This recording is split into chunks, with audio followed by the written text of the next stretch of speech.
Mrs मांथा Richard ने दूसरी raw में खिड़की के साथ पहली कुर्सी पर बैठे हुए इस लड़के को चौथी बार घूरा। वो उस वक्त भी बड़ी बेनियाजी से खिड़की से बाहर देखने में मसरूफ था। वक्तन फवक्तन वो बाहर से नजरें हटाता, एक नज़र मिसेस मांथा को देखता, इसके बाद फिर उसी तरह बाहर झांकने लगता। इस्लामाबाद के गैर मुल्की स्कूल में वो आज पहले दिन इस क्लास की बायोलॉजी पढ़ाने के लिए आई थी।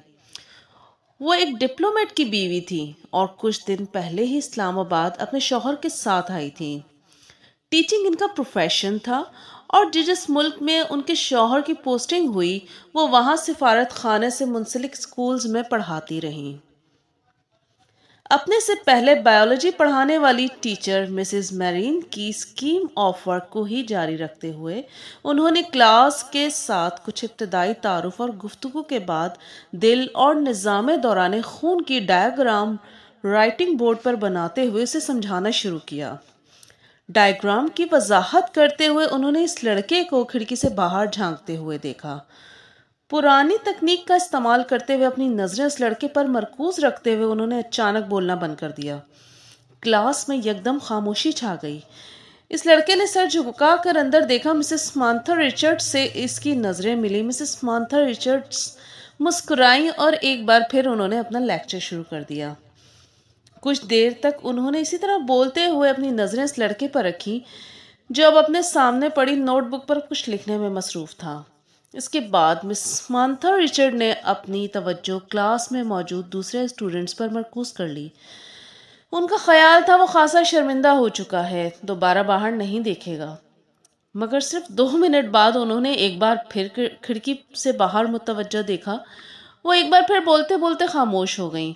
बिला तवक्कुफ इस लड़के ने गर्दन मोड़कर फिर उनकी तरफ देखा। इस बार मिसेस मांथा रिचर्ड मुस्कुराई नहीं बल्कि कदरे संजीदगी से उसे देखते हुए एक बार फिर लेक्चर देना शुरू कर दिया।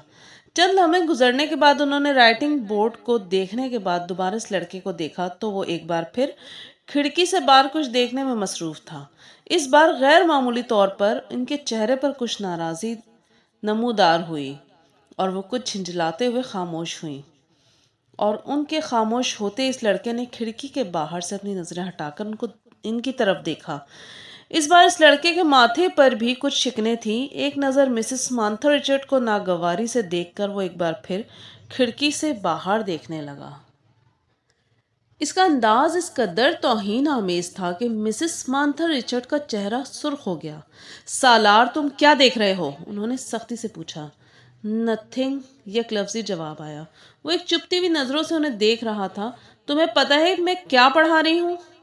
होप सो, इसने इतने रूड अंदाज में कहा कि मांथा रिचर्ड ने यकदम हाथ में पकड़ा हुआ मारकर कैप से बंद करके टेबल पर फेंक दिया। ये बात है तो फिर यहाँ आओ और ये डायग्राम बनाकर इसको लेबल करो। उन्होंने स्पंज के साथ राइटिंग बोर्ड को साफ करते हुए कहा।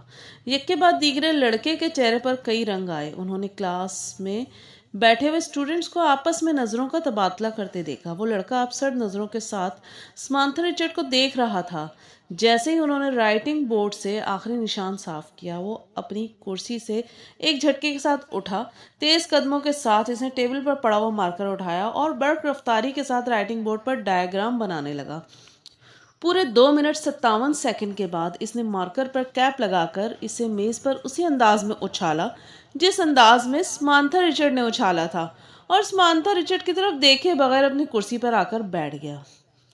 मिसेस रिचर्ड ने उसे मारकर उछालते या अपनी कुर्सी की तरफ जाते नहीं देखा। वो ये बेयकीनी के आलम में राइटिंग बोर्ड पर 3 मिनट से भी कम अरसे में बनाई जाने वाली इस लेबल डायग्राम को देख रही थी जिसे बनाने में उन्होंने 10 मिनट लिए थे और वो इनकी डायग्राम से ज़्यादा अच्छी थी।